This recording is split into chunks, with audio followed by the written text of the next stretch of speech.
All right, everyone. Thank you so much for joining with us today. A few reminders before I introduce our speakers. We will wait until the very end to do questions. A reminder how to do questions. You can either press the question button and type in your question, and then we'll wait to the end and I can speak that out. Or you all can press the raise hand button to verbally ask them, and then I can call and unmute you at the end so you can ask your questions that way. Now I'd like to introduce our two speakers of the day, Jenny Junker and Kylie Sleeth, both occupational therapists who will be discussing everyday habits and routines today. All right, good morning, everyone.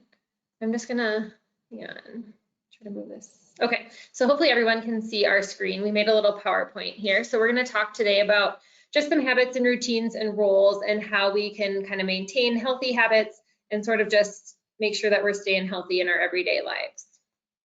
So as Emma mentioned, I'm Jenny Junker, and this is Kylie. We're both occupational therapists, and we own Thrive Therapy, which is a mobile outpatient therapy provider. So we see people in the community, primarily the Denver area and suburbs, and we primarily work with older adults and meet them either in their homes or in the community.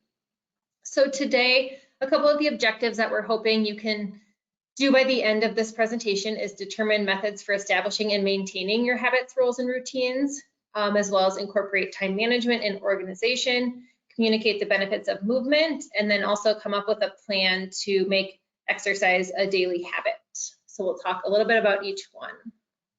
So we're going to start off with roles and routines and helping and giving you strategies to establish that. I'm talking about changing your habits to maximize your routine. And we're going to do a little time management audit. That should be fun. So what is a role? By definition, it is a function assumed or a part played by a person or thing in a particular situation. The position or purpose that someone or something has in a situation, organization, society, or relationship. So that's kind of a lot of words there, but just as examples, a role could be being a mother, a sister, a daughter, a friend, a teacher, a caregiver. So there are probably many different roles that you play in your life. So we want you to take a second to just think about the roles that you play.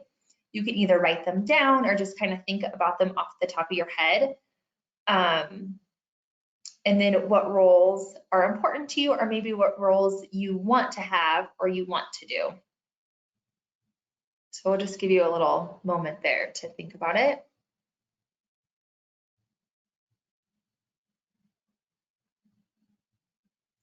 And then we're going to talk more about what are steps you can do to maintain or attain those roles that you want to have. So, example, if you want to be a volunteer, or maybe you are already a volunteer. Well, I'll go with you want to be a volunteer first. So if you want to do that, then we need to start researching what do you want to do? Do you want to read at a school? Do you want to volunteer at a grocery store? What kind of volunteer do you want to do? And we need to research what that looks like, where is that available, and how we can do that.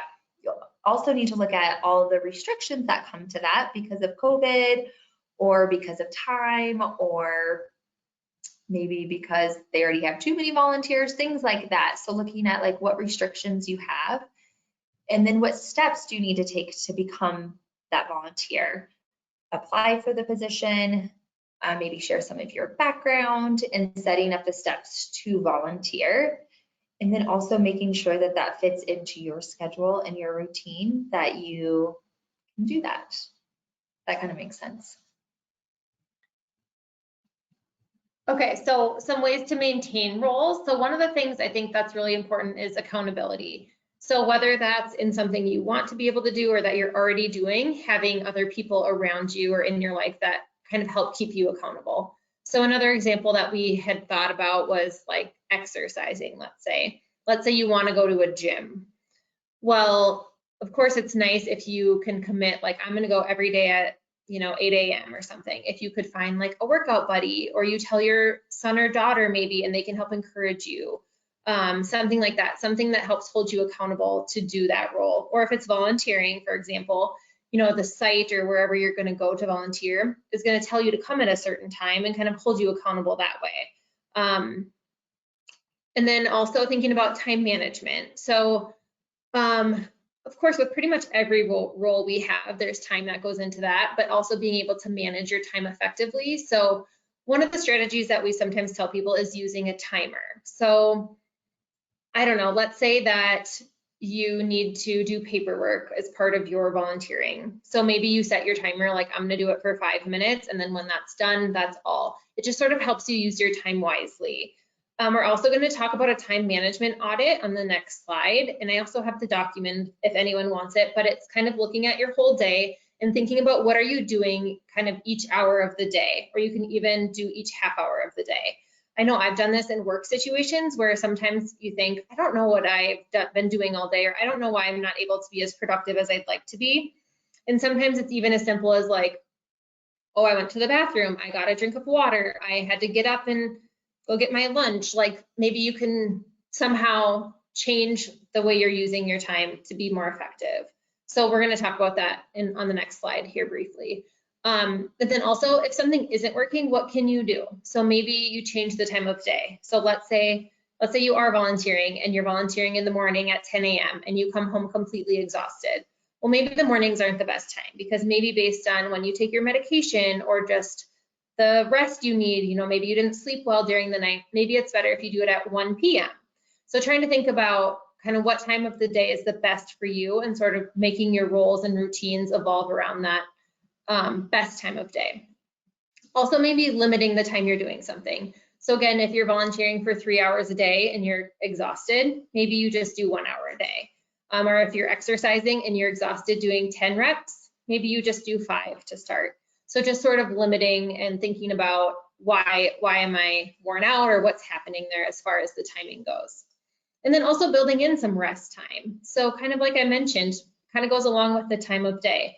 If you're, you know, really tired, just giving your body that time to rest. Maybe you need to sort of schedule in that rest time. And I think that's okay. And that's good for some people and for our bodies. So this is that time management audit I talked about. So I basically created a document for one of the patients I was working with who had trouble kind of focusing on one task a day. So that's why I put focus on one task a day. That's not necessarily applicable, but could be. So I had her write out, you know, what are you doing from 8 to 9 every morning? What are you doing from 9 to 10? So looking at what am I actually doing throughout the day and what can I focus on each day so that I'm not like going through all my paperwork for 3 hours, you know, one day. Like let's do 1 hour today, 1 hour the next day. That kind of thing. So trying to kind of break tasks up can be helpful as well. So if you want to take a minute and kind of think about that, go ahead and you can write down, you know, maybe what you did this morning. But if not, that's fine too. Just something to think about, I think, as you're thinking about your routines. And you can let us know at the end and we can also send that worksheet to you.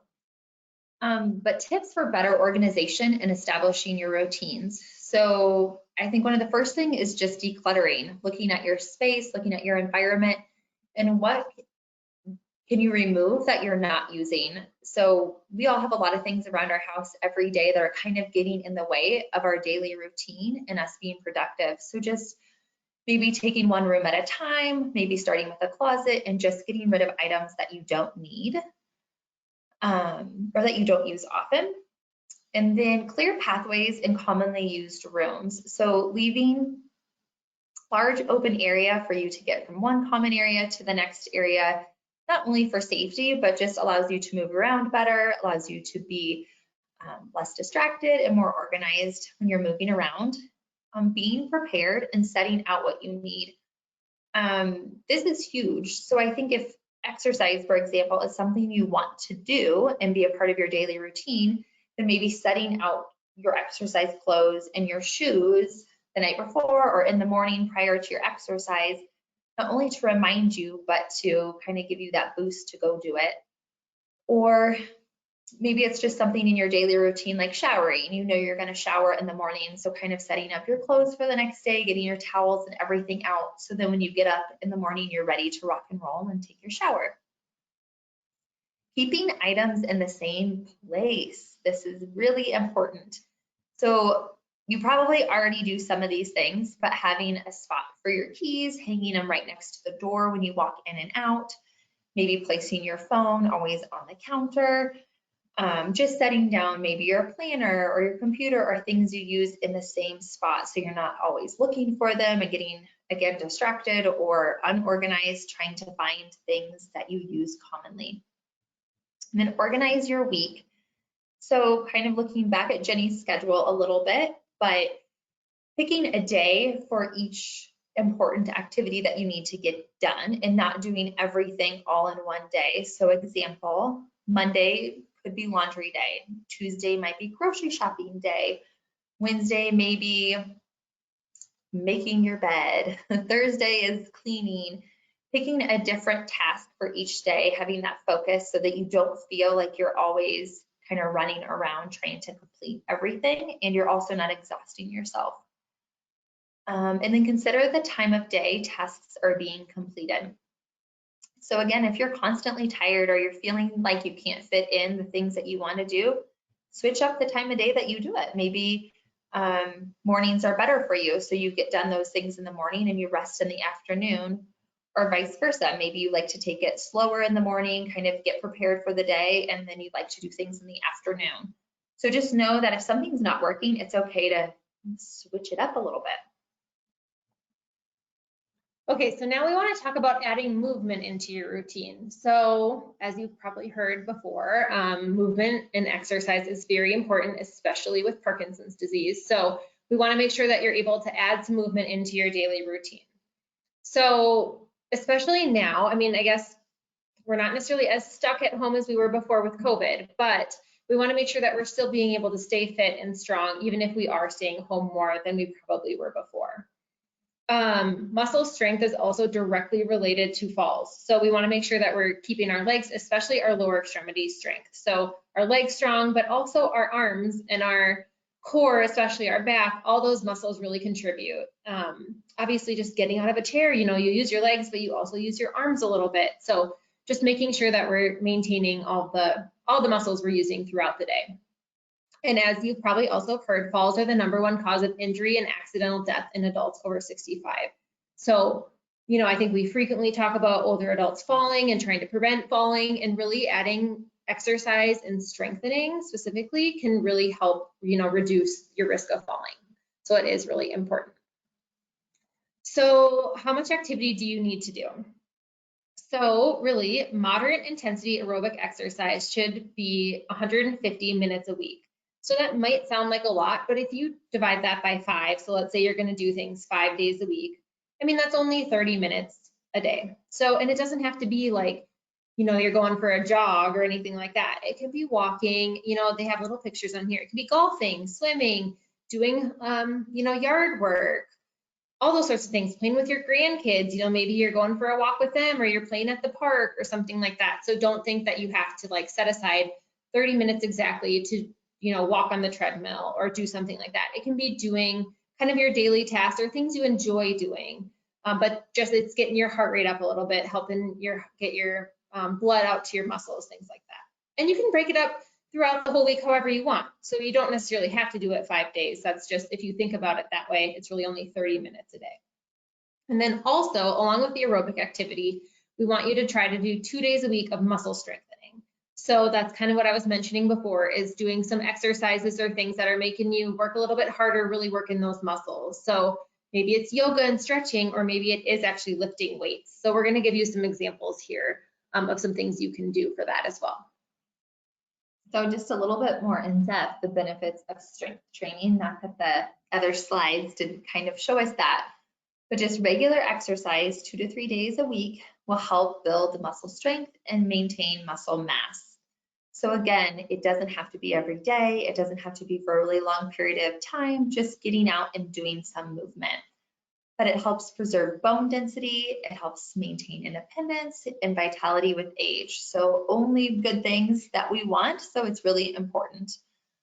It also helps the ability to reduce the risk of osteoporosis and the signs and symptoms of numerous chronic diseases that are listed below, like heart disease, arthritis, type 2 diabetes. It helps with your sleep, which can help with your daily routine, reducing depression, which can also help you feel more down and not want to do things. So if we work out, we will feel better and want to do more.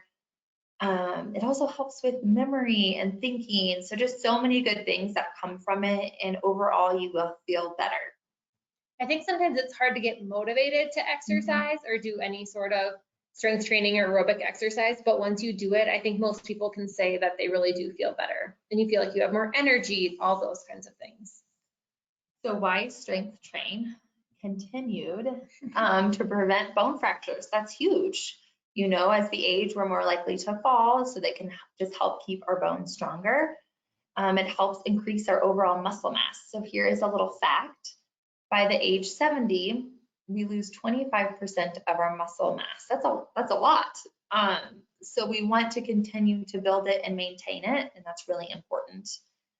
Why strength train? To improve functional movement so that we move better, we move easier.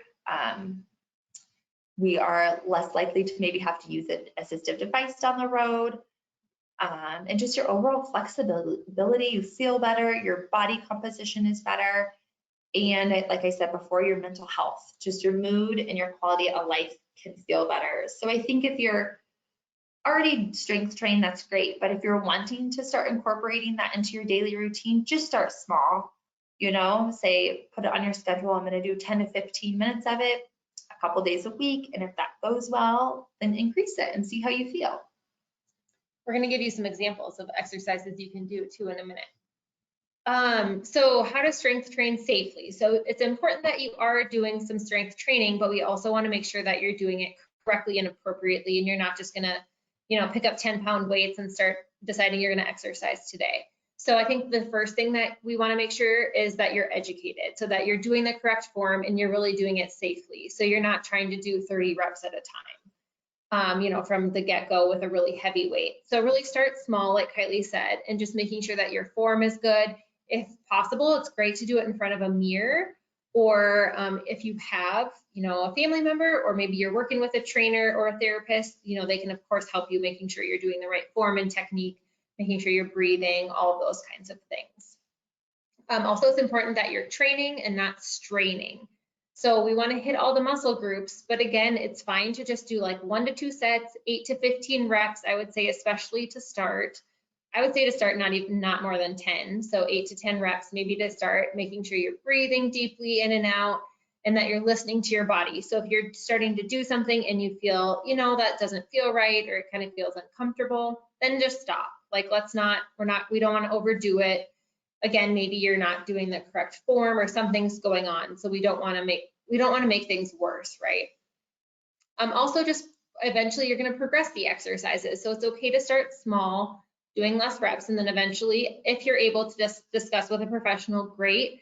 If not, I would say just slowly increase the weight. So maybe after a couple weeks of doing, maybe you're going to start with 2-pound hand weights. And then after a couple weeks, try 3 pounds. And if it feels too much, like you're straining, then go back down. Or if it feels okay, then stick with that for a few weeks. But I wouldn't say try not to like every day go up or anything like that. Like, stick with it for a while and let those muscles kind of increase their strength as you go. So one of the things you can do is increasing the weight. As I mentioned, you can also add more reps or sets. So maybe, you know, instead of doing 8 reps, you're going to do 12. I would actually go from like 8 to 10, 10 to 12, 12 to 15. But I wouldn't even do more than 15 repetitions at a time. I think if then that starts feeling easy, then do another set. So maybe instead of doing 1 set of 15, you're going to do 2 sets of 10 or 2 sets of 8 or something like that. So that's another way you can progress. Also, you could try some different exercises. So I wouldn't just do that on your own, but if you have someone you're working with, or you know of someone that's able to recommend some different exercises, kind of upgrade that, I think that's great. Again, there are always modifications. So if maybe, you know, you have back pain or something like that, we can always change it up a little bit to make sure that you're doing things safely and you're not gonna make your back pain worse than it is. You can also always do things, you know, maybe you want to try to upgrade it by standing instead of sitting to do exercises, Or vice versa, if you feel like standing, your balance isn't great, you can always sit down. So a bunch of different modifications that way. And if maybe you're using weight, maybe you need to do it without weight for a little bit. Also just trying different types of exercise. So I know we talked about kind of like weights, but maybe instead of weights, you try the exercise band, or maybe you're just going to do some range of motion or things like that. So there's always different ways you can do it as well. If you're working on your hands and fingers, you can use putty instead of just doing, exercises with the bands or weights or things like that. So lots of options as well. So the benefits of aerobic exercise. So we talked about the benefits of strength training, but the benefits of actual aerobic exercise, where you're really getting your heart going, you're getting the blood pumping. One of the main things is, of course, it helps keep your muscles strong as well. So it helps you maintain that mobility that we talked about before. It can also lower your risk of falling and getting an injury from a fall. So sort of like Kylie said before, if you increase your flexibility and decrease your, basically, I guess increase your bone strength, right? So if you would fall, maybe you wouldn't then fracture something. And overall just improve your quality of life, kind of like we already had mentioned. It helps keep you kind of in a better mood. It helps with your mental health. So really exercise can help improve your overall quality of life, help you move better, get out of a chair easier, things like that. And also it keeps your mind sharp. So there has been research shown to help that aerobic exercise can help protect your memory, reasoning, judgment, and just overall thinking skills. So it is really important that we are getting movement in throughout our day. And then also can help prevent the onset of dementia and just improve the cognition for people that do have dementia. So again, just I think overall all positive things, as long as you're doing it safely.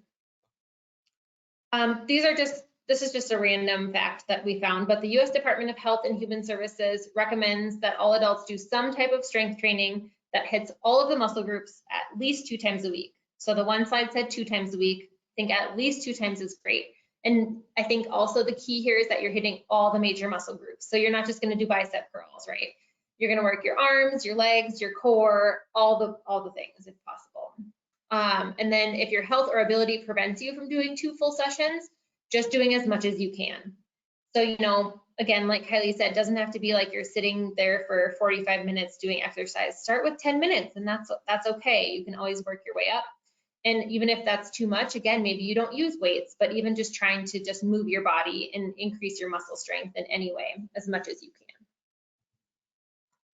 So one last time, exercising regularly can help keep your mind and body healthy. So doesn't that motivate you to go out for a little walk today, right? We do have a handout of exercises for you. They have pictures and descriptions. So if you would like those exercises, just let us know at the end of this, or here is our email and we will send you a digital copy. They're nicely laid out. It's kind of a fun little handout. And then this is also a YouTube video. Let me just click on it once. Let's see if it opens up. Yeah. I do think it's good. Honestly, there are a lot of things on YouTube that can be really helpful. I mean, if you just search like seated exercise for older adults, I mean, a lot of things come up, and we happen to just find this one that we really liked. So hang on, let me see if I can skip this ad and we can just show a couple minutes of it. I think I have my sound off, but hang on. Okay, let's see. I guess we don't even need sound, but so they're just doing all sorts of things. As you can see, the one gal has water bottles. So maybe if you don't have weights at home, there are other things you can always use instead. But I think it's good because they have a timer, so they help you keep track of how long you're working. Plus, they kind of keep you going in a certain pattern, and it's all sitting down, which is also nice. And they're providing a demonstration, and they are giving you the correct technique. So I think all of those things are great. And at the beginning here, I just want to show this. They have one guy standing up and the other gal is sitting. So again, you can do it standing, sitting, you can modify as needed. Just kind of a nice little option there. So again, if you want that link, I'm happy to send that, or maybe you can come to our PowerPoint, check it out. I don't know. Hang on. Oh no, hang on. Okay. All right, so moving on. So we're going to go over the exercises briefly, and if you are at home and you have a little space where you're at, why don't you try it along with us maybe? So I'll talk and you can kind of demo. Okay. since they can see you too. Okay. Okay, so you're gonna start, hang on one second, let me just move this to the side. Okay, so you're gonna start by scooting towards the edge of your chair. We want you to try to sit nice and tall. If possible, try not to use the backrest, but if you need to, that's just fine as well. So you're gonna put both feet flat on the floor pretty much for all of these, so just keep that position in mind. You're gonna grip your right hand to the edge of the chair, so you're gonna hold on to the side of the chair with one arm, and then the other arm you're gonna lift up and kind of make a C shape, and you're gonna try to hold that for about 10 seconds.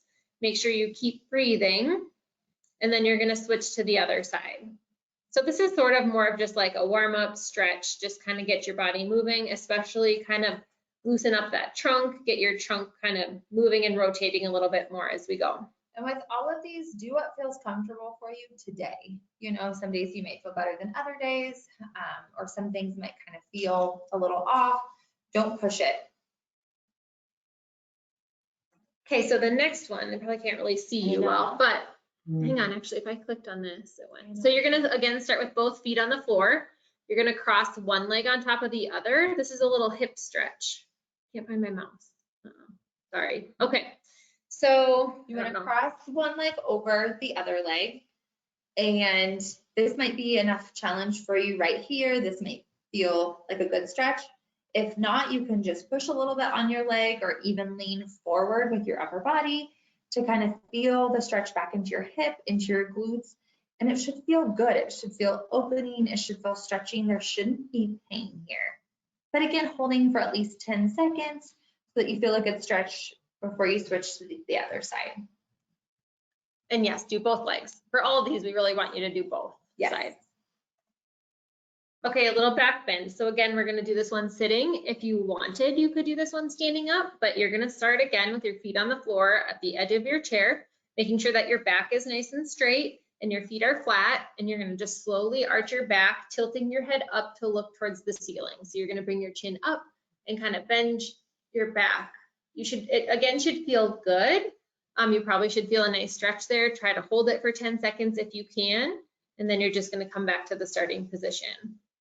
So this one, I would just do like 3 times. You don't have to do this one multiple times, but it should feel good. You should feel a nice stretch in there. This is kind of a good one just to reset during the day. We sit so much and we're kind of hunched over and looking at maybe our computers or whatever task we're doing. So just sitting, opening up your chest, opening up your neck, all of that is good for us.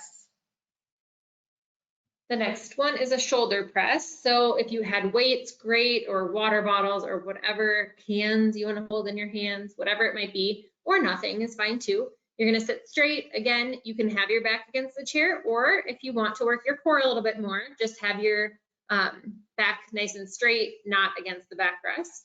And you're going to start with your elbows at shoulder height and your palms forward, and you're going to just push up to the ceiling and then come back down to shoulder height. I kind of always say like a field goal. I think of a field goal with your arms and then push up straight. So you're going to do that one 10 times. Nice and easy. And if weight is too much for some of these exercises, just do range of motion. Just reaching and getting that stretch with your arms is important. And if that's easy, then you can add weight. The next one is a shoulder raise. So this one, again, same position to start, sitting straight, your back against the chair or not if you want to use your core a little bit more. Just make sure your back is straight. And then your arms are going to straight. So you're going to keep your elbows extended for this one. And you're going to start with your arms beside your body. And then your palms are going to face each other basically on this one, kind of like a hammer. And you're going to bring your arms up to shoulder height and slowly back down. So for this one, we really don't want you to go above shoulder height, even if it's feeling pretty easy. We just want to keep all of your muscles and your body in good posture and position. So just to shoulder height is fine and back down. Again, 10 times, kind of like the others. And just keep in mind that a lot of times our shoulder muscles, they're smaller muscles than, let's say, our biceps or triceps. So sometimes we have to do different weight. So it's okay if maybe you can't do weight for these shoulder ones, or you want to just do 1 pound, but then for the bicep curls, you know, maybe you do 3s or even 5s. That's okay. And also alternating these exercises is okay as well if doing them both at the same time is too challenging. Do somebody this one sitting down? Sure. So a chest press. Or it can also be a wall push-up. So this one, again, same position to start. Your palms are going to be facing down towards the ground. You're going to start with your elbows bent and in line with your shoulders, and then you're basically just going to push forward and then pull back. So again, just like you're kind of punching forward, I guess I would say. And then if you're doing the wall push-up, it's basically what it sounds like. You're going to keep your arms a little about shoulder width, a little bit wider probably than shoulder width, and you're just going to slowly lower your face towards the wall and push back, as you can see in that picture. Yeah. Okay, so this is a core exercise, which is really, really good, especially for people with Parkinson's, moving that trunk, getting some rotation. So you're going to try to hold on to a ball. They say a medicine ball, which is a weighted ball, but most people probably don't have that around their home. So any ball is fine. Even honestly, you can hold on to a weight would be fine too. Then you're going to have your elbows bent, and then you're going to try to keep the ball or weight or whatever you're holding on to at chest height. You're just going to rotate your body to the right, back to the middle, to the left, back to the middle. So try to pause in the middle each time. And you're going to try to do that 10 times. The weight is just going to make it a little more challenging, but I think as long as you're getting that twist in there, that's going to be good for your core muscles. So calf raises is pretty much exactly what it sounds like. Basically, you're just going to start in that same position with your feet flat on the floor, sitting up nice and tall. You're going to bring your weight onto your toes, basically toes into the ground, your heels come up and back down. So you're basically just lifting your heels up. And try to hold it for a couple seconds to really make those muscles work. In this one, we're going to try to do 20 times. It's an easier exercise. We can do more of them. Yes. Knee extension. So just, again, you're going to sit nice and straight and tall. You're just going to extend one knee straight forward in front of you and back. So just basically doing a kick forward. And try not to let your foot touch the floor if you want a little bit more of a challenge. And then you can alternate. So you can do one and the other, or you can do 10 times on one side and switch. Whatever you want to do is fine. But 10 times total if you can. And for these, you don't need weight. I mean, again, if you had an ankle weight or something you wanted to put on, great, but you really don't need that extra weight if you don't have anything. That's just fine. So heel slides. You're going to scoot towards the edge of the chair again. You can hold onto the chair if you need to, and you're going to just slide one leg forward on the floor, keeping your toes pointed, and then pull it back in towards you. So it's on the floor, in contact with the floor the entire time. So you're just sliding it forward and pulling it back nice and slow. A lot of people also do this one when you're laying in bed. Maybe if you want to just get your legs moving a little bit before you wake up and get out of bed, that's fine. Either way, but doing it sitting is great too. Again, you're going to do it 10 times. And as you push on the floor, if you're doing these with us or if you do them later, as you pull back, you should feel that back part of your leg working or talking to you. Yeah, your hamstrings, yes. So chair squats. I don't know if anyone's done chair squats, but it's basically doing a squat, but holding onto the back of a chair. So for a little support for your balance. Let me see if, hang on. Okay, there we go. Okay. Kind of, okay. So let me go back to the slide now though. Hang on, we just wanted to see what we were looking like. Oh no, where'd it go? Presenter mode now. Oh no. I know, it's okay, I'll just scroll down. Sorry, hang on. Hold tight, everyone. Okay. There we go. So for this one, you're gonna stand with your feet shoulder width apart, put your hands on the back of a chair. You're gonna squat down, push your hips back and bend your knees, just like you're gonna sit in a chair, and then you're gonna come back up. So try to make sure you're keeping your back flat this entire time and you're bending at your hips. So you're not bending your back, you're bending your hips. Try to keep your knees behind your toes if possible. We really don't want your knees going in front of your toes, if that makes sense. You really feel like you're going to sit back or almost lean back and not, the weight should be back more on your heels and not in your toes. And it's okay if you can't go too far down. It's okay to just do a little squat and come back up if that's what your legs and your knees can handle. That's just fine. So tricep extension. So you're going to start with your feet shoulder width apart. Again, you can do this one standing or sitting, but if you're sitting, just make sure your chair probably doesn't have armrests or you're going to probably hit them when you're doing this. So you're going to start with your elbow bent and your weights to the side of your chest. And you're going to keep your palms facing each other. So you're holding those weights kind of like a hammer. and you're just gonna straighten your arm behind you and then pull it back in. So you're bending and straightening your elbow really. And you, again, can do both arms together, or you can alternate one at a time. Just make sure you're going slow and you're really focusing on straightening that arm out. Bicep curls, again, same thing. You can stand or sit, just making sure that your feet are shoulder width apart, especially if you're standing. And you're gonna hold one weight in each hand, let your arms relax down. So kind of straighten your elbows a little bit and then bend them up towards your shoulder. Then back down slowly. Try to make sure your elbows are staying tucked in at your sides too while you're doing this. And as it becomes more challenging, making sure you're still breathing and that you're exhaling as you're lifting that weight up for all of these exercises actually. And we would, I don't think we told you how many reps, but I would say do 10 reps to start if you can, but really anything is fine. You start where you're at and that's just fine. So ideally 10, but whatever you can handle. So this can be a seated row or standing, but you're gonna start with your feet shoulder width apart, your chest forward, trying to make sure your back is nice and straight. If you're sitting, you're gonna lean forward a little bit and keep your weight sort of by your knees. You're gonna pull your elbows straight back and really squeeze your shoulder blades together. And then you're gonna go back straight. So you're bending your elbows on this one, but you're really working on and focusing on squeezing your shoulder blades. So it's really actually working your back, not your arms. Again, do 10 reps if you can, or whatever you can handle. Perfect, okay. So this one is called the dead bug, kind of a funny name, but I would say do this one laying down on your back if you can.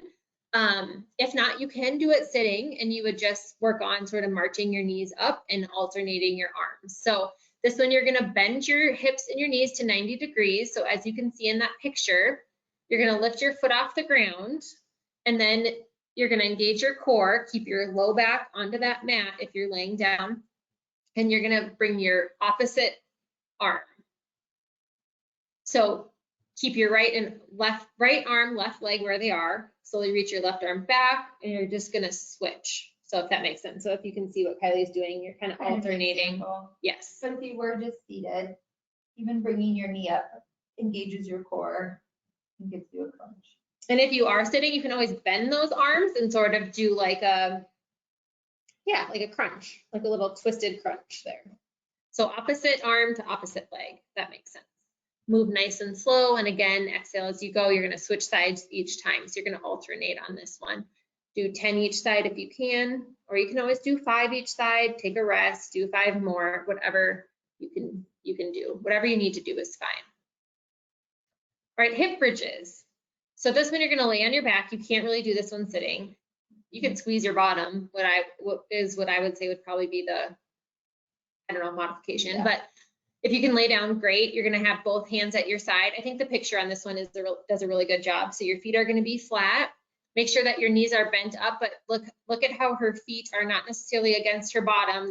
There's about a foot there between her bottom and her feet. You're going to tighten your core, your abs, and your bottom, and you're going to push your hips up into the air, kind of hold it for a couple seconds, and then relax back down. So if you can hold, oh, go ahead. Yeah, how she gets like a straight line. So getting those hips up nice and high. Yes, and try to hold it for 20 to 30 seconds if you can, relax back down. Again, if you have to start by just holding it 5 or 10 seconds, that's fine. Do what you can. This is a good one to do too, like before you get up in the morning or maybe when you're going to bed at night because you're already laying down anyways. So do a couple exercises while you're at it. So here's just our contact information. Again, if you want some of those exercises, we're happy to send you a copy of them. If you ever need anything, you can also always call us, and we also have a website, thrivetherapycolorado.com. Here's a list of all of our references, and that is all. So does anyone have any questions? Let me see if I can get. Thank you so much. That was wonderful. Currently, we don't have any questions. We'll give it a second. Again, you can type your questions in or just raise your hand and I will unmute you.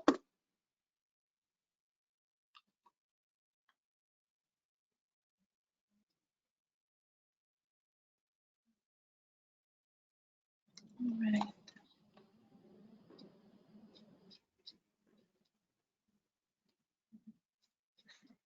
And if anything comes up, like if you think of a question later on, or maybe you start doing some of these and you want to know how you could modify it or something like that, we're happy to help as well. All right, and I know some of you came in late. This session has been recorded and will be uploaded to our YouTube channel within the next few days.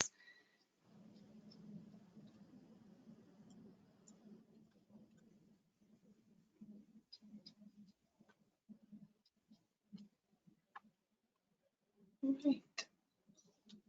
Well, I'm not seeing any questions.